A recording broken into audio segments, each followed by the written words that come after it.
하나님의 평강과 은혜가 함께 하시길 주님의 이름으로 축복합니다. 이제 한마음으로 신앙 고백하시며 5월 23일 화요일 새벽 기도회를 하나님께 올려드리겠습니다. 나는 전능하신 아버지 하나님 천지의 창조주를 믿습니다. 나는 그의 유일하신 아들 우리 주 예수 그리스도를 믿습니다. 그는 성령으로 잉태되어 동정녀 마리아에게서 나시고 본디오 빌라도에게 고난을 받아 십자가에 못 박혀 죽으시고 장사된 지 사흘 만에 죽은 자 가운데서 다시 살아나셨으며 하늘에 오르시어 전능하신 아버지 하나님 우편에 앉아 계시다가 거기로부터 살아있는 자와 죽은 자를 심판하러 오십니다. 나는 성령을 믿으며 거룩한 공교회와 성도의 교제와 죄를 용서받는 것과 몸의 부활과 영생을 믿습니다. 아멘. 전능하신 아버지 하나님, 오늘 다시 한번 말씀 앞에 서게 하시고 하나님께 기도하며 시작하게 하시니 감사드립니다. 하나님의 능력과 그 성품에 힘입어 오늘 믿음으로 살아갈 수 있도록 우리를 주장하시고 이끌어 주옵소서. 예수님의 이름으로 기도드립니다. 아멘. 하나님 말씀 보시겠습니다. 하나님 말씀 구약성경 역대상 11장 1절에서 9절까지 말씀입니다. 역대상 11장 1절에서 9절까지 말씀 제가 봉독합니다.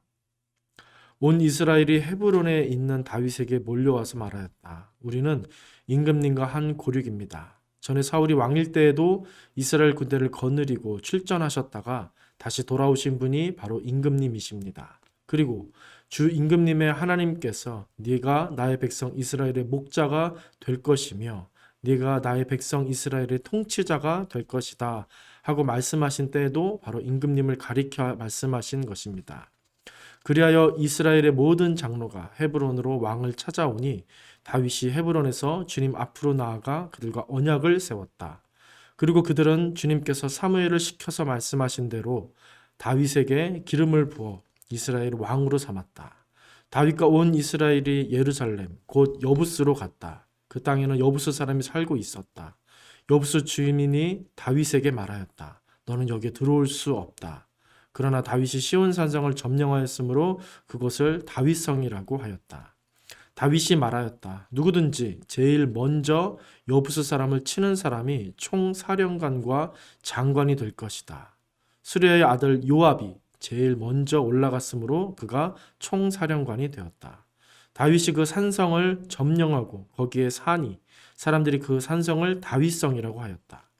다윗이 성을 쌓았는데 밀로에서부터 시작하여 한 바퀴 돌아가면서 성을 쌓았고 나머지 부분은 요압이 복구하였다. 만군의 주님께서 다윗과 함께 계심으로 다윗이 점점 강대해졌다. 아멘. 다시 한번 말씀을 천천히 읽으시면서 개인적으로 묵상하는 시간을 갖도록 하겠습니다.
오늘 본문은 시대가 완전히 바뀌는 순간의 장면을 말하고 있습니다.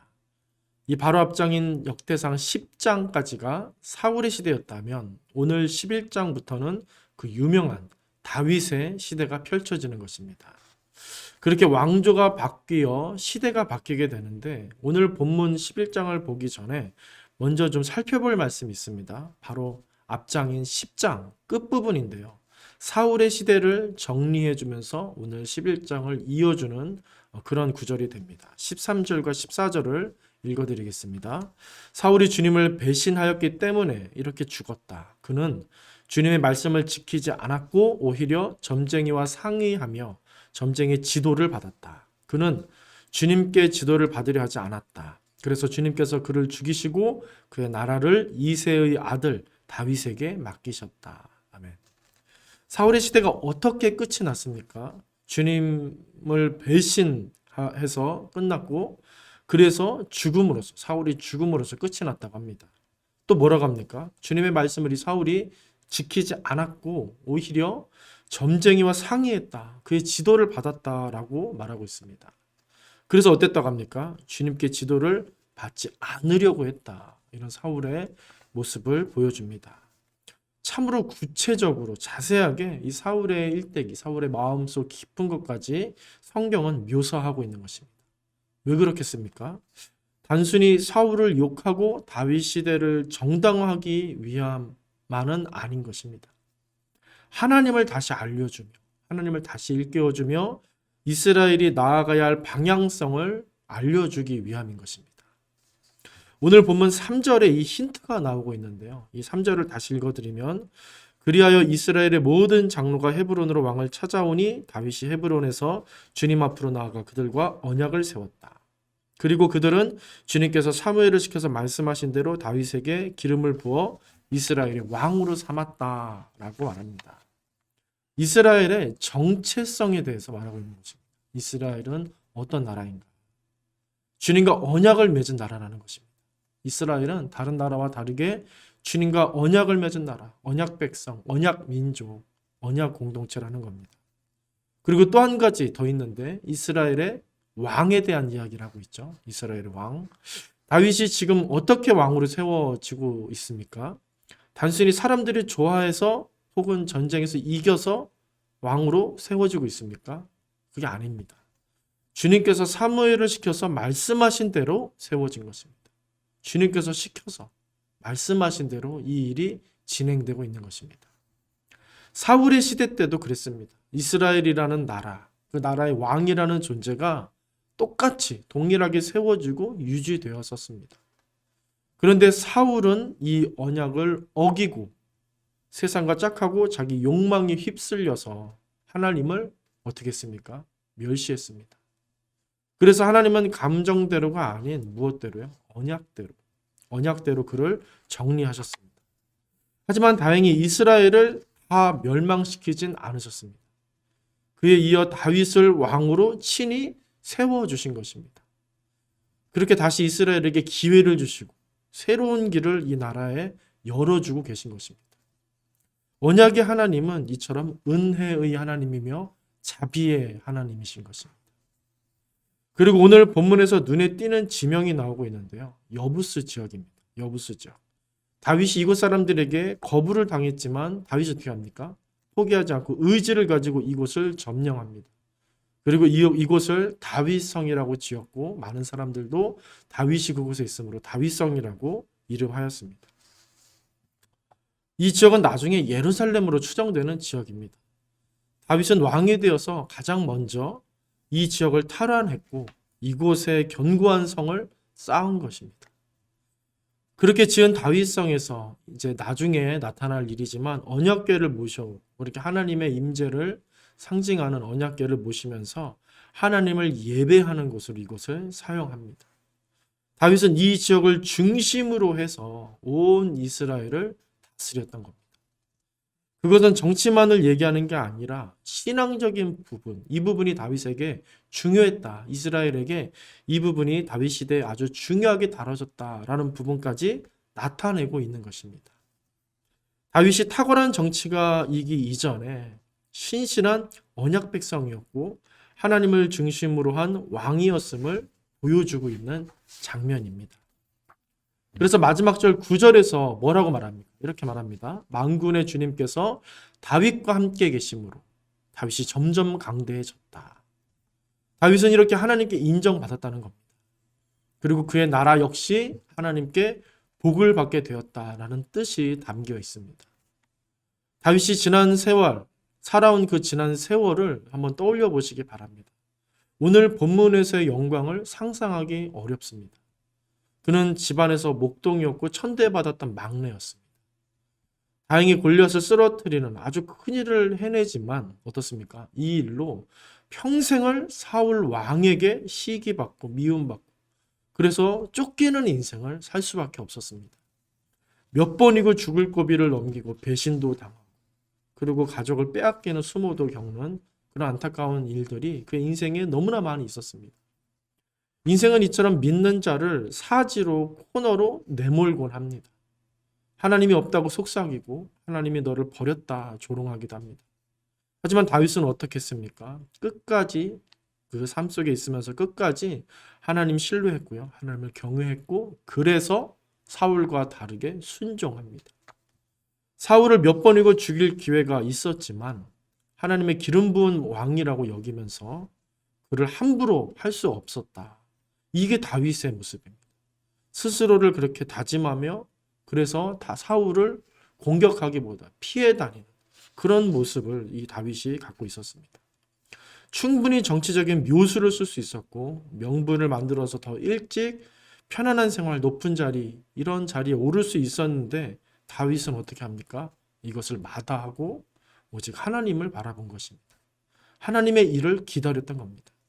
하나님의 뜻이 이루어지기를 가장 소원하고 원했던 것이 바로 다윗의 마음이고 다윗의 중심이고 다윗의 인생입니다.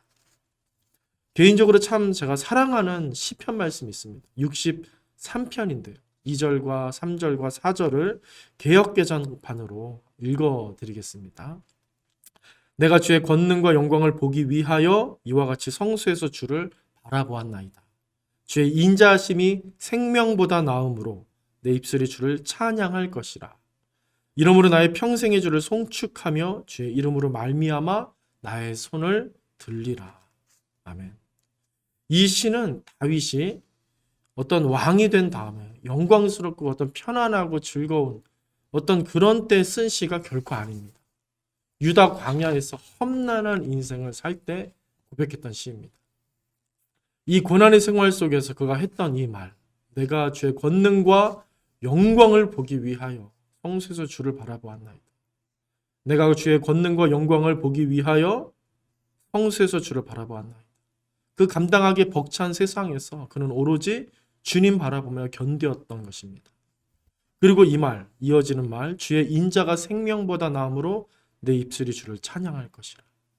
즐거워서 노래하고 찬양하는 게 아니라 고통스럽지만 그 상황을 넘는 초월하시는 주님의 존재, 그 주님의 성품, 그 주님의 은혜 때문에 주님을 찬양하고 주님 앞에 순종하겠다는 것입니다. 그렇게 하나님을 온전히 내 어려운 상황 속에서도 변함없이 드높이겠다라는 그러한 의지와 믿음이 이 안에 담겨 있는 것입니다. 그리고 주의 인자가 생명보다 나음으로, 이 말은 마치 예수님이 아버지 하나님을 향해 했던 고백과 비슷합니다. 예수님은 고통의 삶 속에서 아버지의 뜻이 내 양식이다 라고까지 말씀하셨습니다. 밥으로 떡으로 살지 않고 주님의 나라의 그 뜻으로, 그 평강으로 나는 살겠다 예수님 말씀하셨습니다. 다윗도 마찬가지로 인생으로, 세상으로, 권력과 재물로가 아니라 하나님으로, 하나님의 인자를 의지해서 살겠다라고 고백했던 것입니다. 그리고 마지막에 뭐라고 했습니까? 이러므로 내 평생에 주를 송축하며 주의 이름으로 말미암아 내 손을 들리라. 광야에서의 이 고백이 오늘 왕이 되는 이 인생까지, 이 영광스러운 인생까지 이어지고 있고 실현되고 있었던 겁니다. 그는 비천한 자리에서도 영광스러운 자리에서도 변함없이 여전히 주님을 위하고 주님의 뜻을 생각했던 것입니다. 물론 그렇다고 다윗이 완벽한 인생은 아닙니다. 그 역시 큰 범죄를 저지르기도 했고요. 많은 실수를 하기도 했습니다. 하지만 그는 그런 자리에서조차 어떻게 했습니까? 주님과 떨어지지 않으려고 안간힘을 썼습니다. 이것이 중요합니다. 재앙도 주님 안에서, 복도 주님 안에서, 가난과 고생도 주님 안에서, 영광도 주님 안에서 받기를 원했습니다. 그래서 하나님은 그를 사랑하신 것입니다. 그래서 복 주시고 평생을 함께 해주시고 사울로 인해 주저앉았던 그의 나라를 어떻게 하셨습니까? 점점 더 강대하게 하셨던 것입니다. 오늘 이 말씀을 생각하시며 다시 우리 주님을 가슴 깊이 저와 여러분 생각하고 묵상하실 수 있었으면 좋겠습니다. 세상이 흔들리고 내 상황과 환경이 나를 휘몰아칠지라도 그분으로 충만하여서 묵직하게 머물러서 그분의 인자와 은혜와 능력을 묵상하며 바라보며 오늘을 사실 수 있기를 간절히 바랍니다. 늦게 가도 손해를 봐도 그분과 함께 간다면 오늘 구절 말씀처럼 점점 강대해질 줄로 믿습니다. 점점 더 복된 인생으로 하나님께서 이끌어 주실 줄로 믿습니다. 그 믿음과 소망을 가지고 오늘도 다윗처럼 내가 주와 함께 서리라.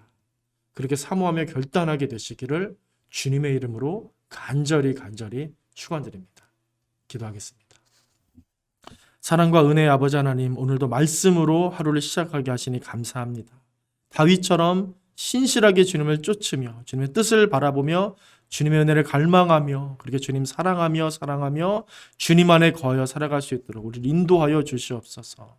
예수님의 이름으로 축복하며 기도합니다. 아멘. 하늘에 계신 우리 아버지의 이름을 거룩하게 하시며 아버지의 나라가 오게 하시며 아버지의 뜻이 하늘에서와 같이 땅에서도 이루어지게 하소서. 오늘 우리에게 일용할 양식을 주시고 우리에게 잘못한 사람을 용서하여 준 것 같이 우리 죄를 용서하여 주시고 우리를 시험에 빠지지 않게 하시고 악에서 구하소서. 나라와 권능과 영광이 영원히 아버지의 것입니다. 아멘.